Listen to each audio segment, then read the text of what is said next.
Hello, students. How are you all? Hope so all of you are happy and fine. Today we are going to start the topic. Bacteriophage and its cycle. Let's start the lecture. जी तो students आप बात करेंगे bacteriophage के हवाले से पहले इसके structure के हवाले से बात करें this is the structure of bacteriophage और इसकी शेप किससे रिजेंबल करती है ठीक है आपने याद रखना है इट रिजेंबल्स टैडपोल टैडपोल का मतलब आपको जो लार्वल फॉर्म होती है फ्रॉक उसको टैडपोल कहते हैं ठीक है सो दिस इज ये एमसीक्यू इसके लिए याद रखना है रिजेंबल्स अ टैडपोल और ये इसका स्ट्रक्चर तो आइए इसके थोड़ा स्ट्रक्चर की तरफ बात करें so it consist of head and tail दो पार्ट्स मेजर ठीक है हेड एंड टेल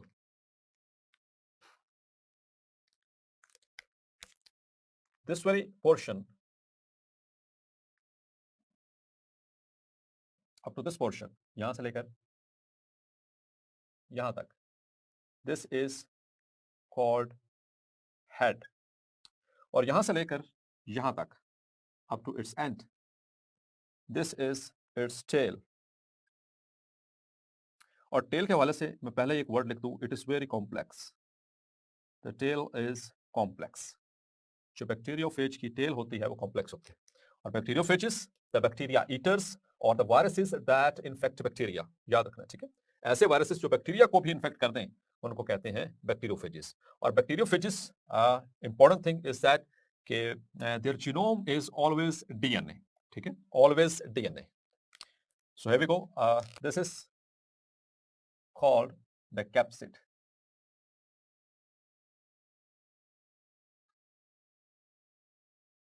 कैप्सिड ठीक है यानी कि इसका जो प्रोटीन कोट होता है कैप्सिड इसे कहते हैं और इसको अगर जब इलेक्ट्रॉन माइक्रोस्कोप में देखते हैं तो यहाँ पर ऐसे ट्राइंगल्स नजर आ रही होती हैं इस तरह से ठीक है देखिए दो ट्राइंगल्स फिर ये आगे फिर ट्राइंगल्स अब स्टूडेंट्स ये जो ट्राइंगुलर स्ट्रक्चर है इसके हेड का ये हेक्सागोनल सा जो स्ट्रक्चर नजर आ रहा है इसमें ट्राइंगल्स कुछ इस तरह से अरेंज्ड है like this two triangles with common base this is the common base this is common base और एक ये ट्राइंगल और एक ये ट्राइंगल ठीक है so two triangle structure with common base true two triangle structure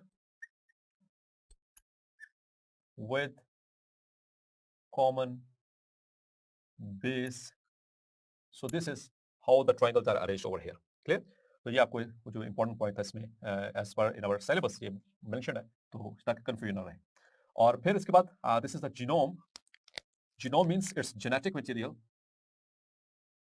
और जीनोम इसमें क्या होता है always it's DNA the deoxyribonucleic acid is always present in the bacteriophage तो हेड के अंदर ये दो चीजें अहम है इसकी अब हेड के बाद नीचे मौजूद है टेल जो कि बहुत कॉम्प्लेक्स है आपको नजर में ये सारा स्ट्रक्चर टेल है ठीक है यहां से लेकर यहां तक ये सारा स्ट्रक्चर टेल कहलाएगा तो first of all this one is called neck इसको नेक भी बोलेंगे और कॉलर इसको कॉलर भी कहते हैं ठीक है और ये वो पार्ट है जो कि अटैचमेंट प्रोवाइड करेगा हेड को टेल के साथ यानी ये हिस्सा जोड़ रहा है ये नेक वाला पोर्शन या कॉलर वाला पोर्शन हेड को टेल के साथ जोड़ता है और ये it is a part of tail clear पहली चीज ये फर्स्ट पार्ट है टेल का दूसरा ये देखिए ये टेल ये सारी ये टेल है ये टेल अंदर से क्या है hollow tube it is a hollow tube ये अंदर से खाली ट्यूब है दिस इज हॉलो ट्यूब और इसके गिर्द कॉन्ट्रेक्टाइल शीथ है ये उनसे आपको स्प्रिंग की तरह की नजर आ रही है दिस इज कॉन्ट्रेक्टाइल शीथ और जब ये अटैच होता है जब ये सेकंड स्टेप होता है दैट इज पेनिट्रेशन तो ये शीथ ऐसे कॉन्ट्रैक्ट करती है तो कॉन्ट्रैक्ट करने के बाद ये जो डीएनए होता है इसमें से पास कर हॉलो ट्यूब में से पास करता हुआ नीचे जाता है ठीक है तो कॉन्ट्रैक्शन इसका फंक्शन और इस शीथ के ये इस ट्यूब के एंड के ऊपर देखें यहां पर ये आपको तीन चार ये कुछ डॉट्स नजर आ रही है दीज आर लाइसोजाइम लाइसोसोम नहीं लाइसोसोम इज एन ऑर्गेनेल ठीक है ये लाइसोजाइम है it is an enzyme used for the digestion of bacterial cell wall ठीक है और ये इसके बॉटम के ऊपर मौजूद है कहां पर मौजूद है they are present at bottom of tail ठीक है, इस टेल के बिल्कुल बॉटम के ऊपर जो हॉलो ट्यूब से बन रही है इसके बॉटम के ऊपर मौजूद है। और उसके नीचे फिर यहां पर आप ये देखें, ये वाला structure, let me use some other marker, ये वाला, this one is the base plate. Base plate भी कहते हैं इसको, एंड प्लेट भी कहते हैं, ठीक, क्योंकि एंड के ऊपर मौजूद है। और इसके नीचे ये देखिए, this one is base pin, या इसको कहते हैं स्पाइक। इसको स्पाइक भी कहते हैं, कांटे की तरह होते हैं, ठीक है, और एक से ज्यादा भी हो सकते हैं, ठीक है, और होते हैं इनके पास, ठीक है, बिल्कुल एंड के ऊपर यहाँ पर जो बेस प्लेट है उसके नीचे मौजूद है। और फिर बेस प्लेट के साथ अटैच है ये, you can see these are tail fibres, tail fibres. तो कितने नजर आ रहे हैं आपको? 1 2 3, 1 2 3, यानी 3 + 3 6। Remember this figure. So there are 6 tail fibers attached to the base plate. ठीक है? अब और एक चीज याद रखनी है कि बेस प्लेट और पिंस, ये दो स्ट्रक्चर प्रोवाइड करते हैं अटैचमेंट। ये अटैचमेंट यानी एड्सॉर्प्शन में ये हेल्प करते हैं। और साथ में जो है वो इसमें जो टेल फाइबर्स हैं, ठीक है, ये वहां पर लैंड करने में हेल्प करेंगे इसको। और ये जो शीथ है, कॉन्ट्रैक्टाइल शीथ, ये पेनिट्रेशन में हेल्प करेगी। Clear? So as soon as it lands, सबसे पहले ये लैंड करता है अपने होस्ट सरफेस के ऊपर, फिर उसके बाद वहां पर इनका वीक केमिकल यूनियन बनेगा बिटवीन द होस्ट सेल, यानी कि होस्ट इसका एक ही है, दैट इज बैक्टीरिया, और वहां पर ये उसके साथ वीक केमिकल यूनियन बनेगा। ये स्पाइक्स या बेस प्लेट, इनकी मदद से, टेल फाइबर्स की मदद से ये वहां पर अटैच होंगे, और फिर यहाँ से जो एंजाइम है, लाइसोजाइम, ये रिलीज किया जाएगा। और फिर अल्टीमेटली जब ये उसकी वॉल को डाइजेस्ट कर देगा, बैक्टीरिया की सेल वॉल को, तो फिर ये शीथ कॉन्ट्रैक्ट करेगी, contractile sheath, it will contract, जैसे पिस्टन, पिस्टन उसका सिरिंज का इंजेक्शन सिरिंज, तो हम उसको ऐसे पिस्टन को पीछे से दबाते हैं तो आगे से फ्लूइड निकलता है। इस तरह से इसका हेड ऐसे नीचे को कंप्रेस होगा, शीथ कॉन्ट्रैक्ट करेगी, और इसके अंदर मौजूद जो डीएनए है, it will be injected into the host. वो आगे चलकर भी हम देखते हैं इसको। सो दिस इज द स्ट्रक्चर। तो टेल की इट इज वेरी कॉम्प्लेक्स। इसमें कौन कौन सा स्ट्रक्चर इन्वॉल्व है दोबारा देख लीजिए। नेक और collar, number 1, contractile sheath, number 2, and the base plate, number 3, base pins or spike, number 4, and 6 tail fibers, number 5, and the lysozyme, the enzyme. Clear? So that is the structure of bacteriophage. Clear?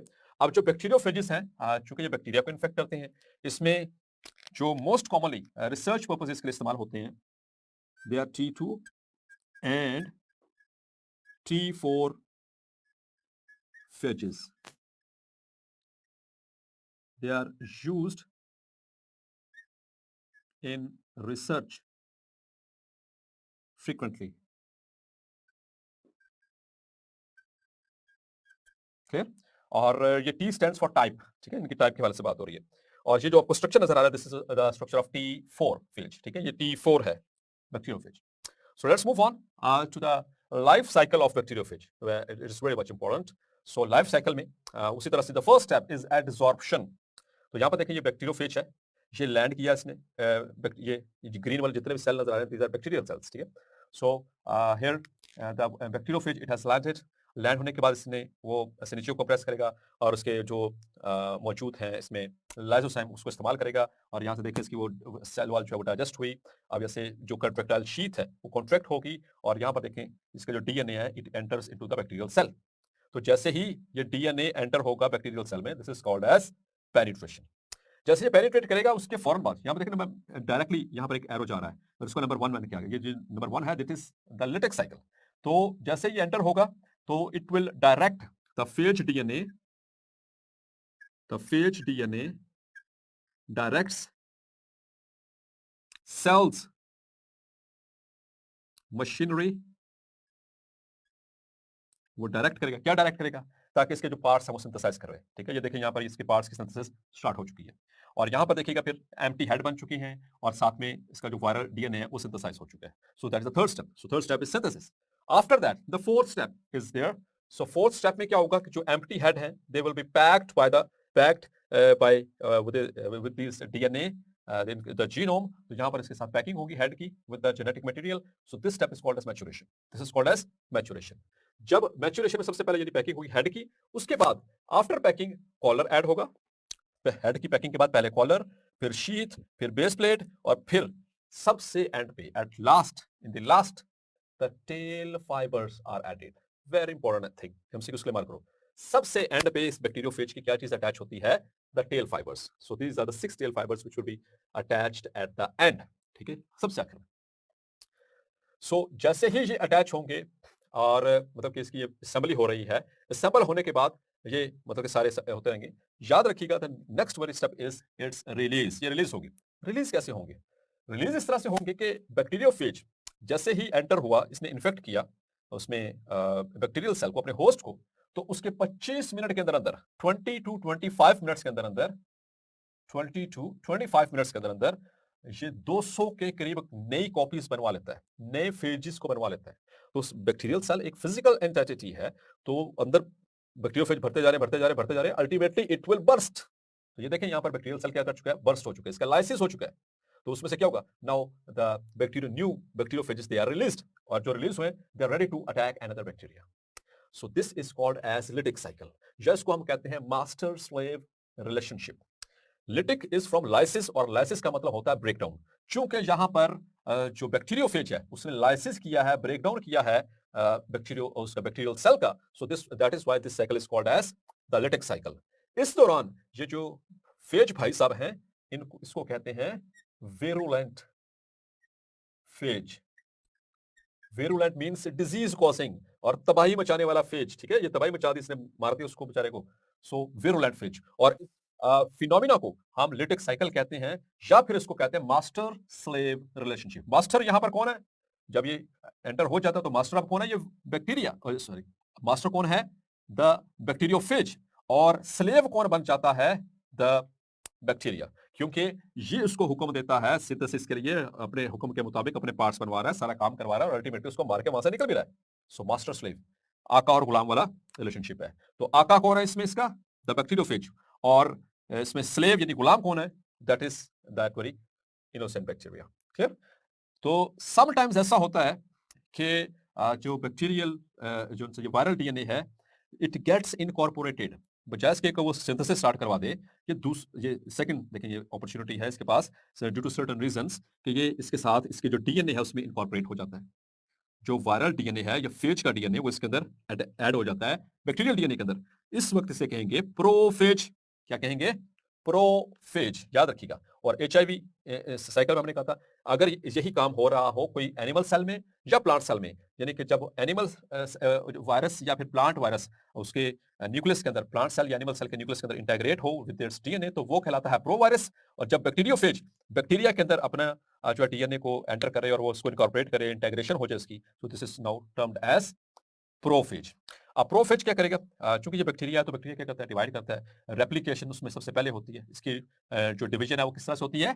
Binary fission के जरिए. तो binary fission में first of all तो cell enlarge होता है, फिर उसके बाद ये इसका जो डीएनए वो रेप्लिकेट करता है. चूंकि अब इसका जब डीएनए रेप्लिकेट करेगा, तो इसके साथ वो अटैच्ड है द वायरल डीएनए यानी कि फेज डीएनए, तो उसके साथ वो भी कॉपी हो जाएगा. यहां पर देखें ये कॉपी हो रहा है, यानी कि जो बैक्टीरियल डीएनए, तो उसके साथ साथ जो फेज डीएनए वो भी कॉपी हो रहा है. क्लियर? यानी कि साथ में प्रोफेज भी कॉपी हो रहा है. फिर जब ये कॉपी हो चुकी होती है, मतलब रेप्लिकेशन हो चुकी होती है, तो फिर ये जो जीनोम है यानी रेप्लिकेटेड जो इसमें genetic material they move A part, वो साइड पे हो जाते हैं, ताकि इसके बाद जो है वो पहले प्लाज्मा मेम्ब्रेन इन्वेजिनेट करेगी, और फिर उसके बाद फाइनली सेल वॉल इन्वेजिनेट करेगी, और इस सेल्स को दो हिस्सों में तकसीम कर दिया जाएगा by the process called as binary fission. तो यहाँ पर लैदा हुए, फिर यहाँ पर बाइनरी फिशन हो गया, और यहाँ पर बाइनरी फिशन होता रहेगा होता रहेगा होता रहेगा.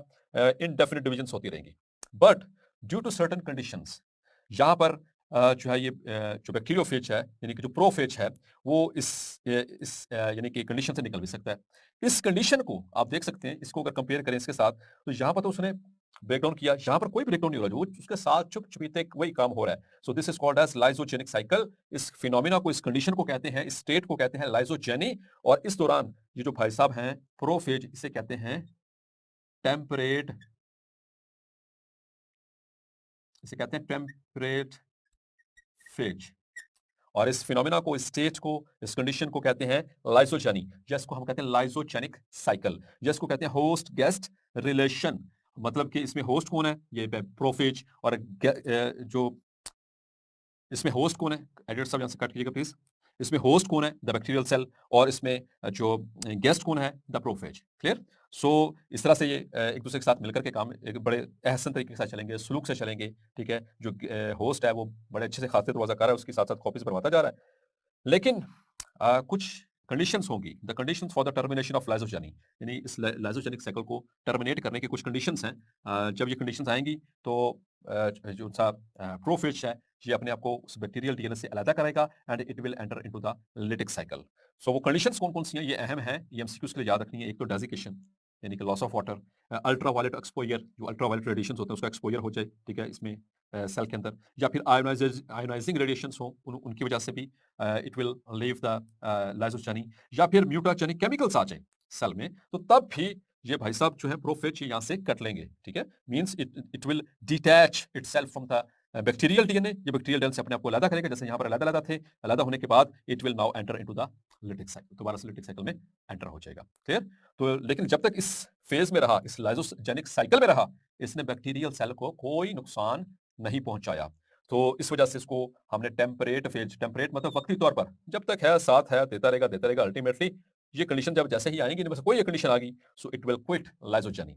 अब इस लाइजोजेनी को क्विट करने को कहते हैं इंडक्शन, या इसको अगर हम प्रॉपरली डिफाइन करें, so it is the condition और the state in which the phage DNA detach itself from the bacterial DNA and starts the lytic cycle. So this is called as induction. Induction is from induce, शुरू करवा देना, तो ये दोबारा से अपने parts में होना शुरू करवा देगा और enters into the lytic cycle.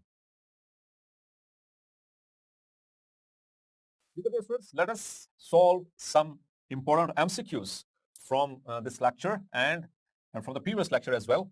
So first one is HIV was named by ICVN, the International Code of Viral Nomenclature. तो इन्होंने HIV कब ये जो नेम है सजेस्ट किया था, सो इट वाज सजेस्टेड इन 1986, क्योंकि 1984 में तो आइडेंटिफाई हुआ था और 1986 में इसको नेम दिया गया था। The outer glycoprotein in the viral envelope is, ठीक है, यहां पर HIV के हवाले से बात हो रही है, ठीक है। सो उसकी जो आउटर ग्लाइकोप्रोटीन कौन सी होती है, दैट इज ग्लाइकोप्रोटीन 120, ठीक है। और between envelope and capsid of HIV there is dash, यानी बाहर एनवेलप है और अंदर जो है वो उसका कैप्सिड है, HIV कैप्सिड, इनके दरमियान में एक चीज, एक स्ट्रक्चर मौजूद है जी। दोस्तों वो क्या चीज है, इज दैट GP140 और मैट्रिक्स प्रोटीन्स और genomic RNA, so it is matrix proteins, clear. Now which one of the following is not an enzyme of HIV, हमने एंजाइम्स पढ़े HIV के, तो इसमें से देखिए कौन सा एंजाइम जो है वो HIV का नहीं है अपना। सो प्रोटीएज ये इसका अपना एंजाइम है, इंटेग्रेज भी अपना एंजाइम है, रिवर्स ट्रांसक्रिप्टेज भी इसका अपना एंजाइम है, ओनली RNA पॉलीमरेज ये जब वो ट्रांसक्रिप्शन करवाता है तो मतलब कि अपने जो प्रो वायरल डीएनए से मैसेंजर RNA और जीनोमिक RNA बनवाता है, तो तब वो सेल का यानी कि होस्ट सेल का RNA पॉलीमरेज इस्तेमाल करता है। So this is not the enzyme of HIV। The reverse transcriptase forms dash DNA, तो रिवर्स ट्रांसक्रिप्टेज जब रिवर्स ट्रांसक्रिप्शन करता है तो उससे कौन सा DNA बनता है, इट इज cDNA, bDNA और sdDNA और rDNA. So the answer is cDNA, that is the complementary DNA. AIDS is not transmitted by, इनमें में से किस प्रोसेस के जरिए या किस जो स्ट्रक्चर है उससे एड्स ट्रांसफर नहीं होता, आगे नहीं फैलता।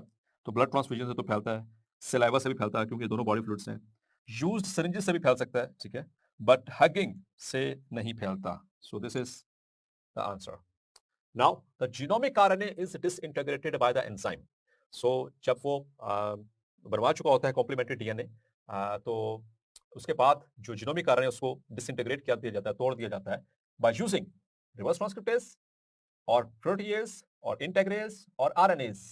तो चूंकि ये आरएनए है तो आरएनए को तोड़ने के लिए आरएनएज ही होना चाहिए, क्लियर। थोड़ी सी कॉमन सेंस यूज जरूर यूज करनी है, क्लियर। आरएनएज या फिर राइबोन्यूक्लियस इसको कहते हैं। और फिर hepatitis D, the delta hepatitis can only be caused in the presence of dash, ये सिर्फ और सिर्फ उस वक्त हेपेटाइटिस डी होता है जब एक और वायरस मौजूद हो, और वो कौन सा है, क्या HIV या फिर HAV हेपेटाइटिस A वायरस और हेपेटाइटिस B वायरस और hepatitis C virus. So the answer is hepatitis B virus. जब तक हेपेटाइटिस B नहीं होगा किसी भी शख्स को हेपेटाइटिस D नहीं हो सकता।